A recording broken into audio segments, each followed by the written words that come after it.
ឈាមរដូវមកកក់ដុំដុំឈាមរដូវមកតិចថ្ងៃ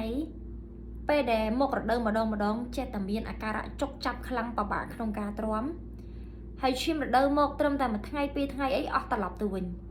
ជាពិសេសគឺឈាមធ្លាក់មកហ្នឹងគឺលក្ខណៈកក់ដុំដុំកម្ៅឬក៏មានក្លិនមិនល្អធម្មតាឈាមរដូវគឺក្លិនឆ្អាបដូចដែកច្រេះអញ្ចឹងបងប្អូនតែបើឈាមរដូវយើងក្លិនស្អុយក្លិនឆ្អាបហើយមកកក់ដុំដុំហើយពេលដែលមកម្ដងហ្នឹងតែងតែចុកចាប់ខ្លាំងស្ទើរតែទ្រាំអត់បានហើយឈាមរដូវយើងមកតិចថ្ងៃទៀត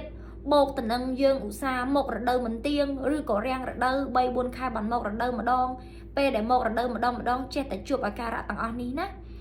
លើកទឹកចិត្តដល់បងស្ត្រីគ្នាយើងកុំប្រហែសឲ្យសោះព្រោះរោគសញ្ញាដែលយើងមករដូវបែបនេះវាអាចតាក់ទងទៅនឹងជំងឺក្នុងស្បូនដូចជាជំងឺគីសឬក៏ជំងឺមហារីកម្ល៉េះហើយបងប្អូនឧស្សាហ៍តាមសុខភាពខ្លួនឯងបើឧស្សាហ៍មកឈាមរដូវបែបនេះជាប្រចាំគួរតែទៅមន្ទីរពេទ្យពិភាក្សាជាមួយគ្រូពេទ្យឯកទេសផ្នែករោគស្ត្រីហើយអេកូពិនិត្យស្បូនឲ្យបានត្រឹមត្រូវជៀសវាងយើងកើតបញ្ហាទាំងអស់ហ្នឹងដោយមិនដឹងខ្លួនហើយបញ្ហាទាំងអស់នេះដូចជាការរាំងរដូវមកតិចឬក៏រដូវមកមិនទៀងក៏វាជាហេតុផលមួយធ្វើឲ្យបងប្អូនស្ត្រីយើងមួយចំនួនពិបាកមានកូនសុខភាពសម្រស់របស់យើងហ្នឹងក៏វាប្រែប្រួលទៅតាមនឹងដែរចា៎ហើយខ្ញុំនិយាយនេះមិនមែនបំភ័យបងប្អូនទេប៉ុន្តែជាការចែករំលែកឲ្យដឹង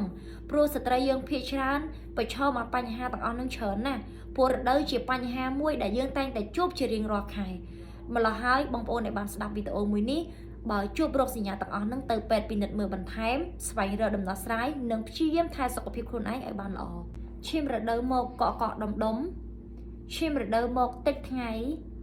ពេលដែលមករដូវម្ដងចេះតែមានអាការៈចុកចាប់ខ្លាំងពិបាកក្នុងការទ្រាំ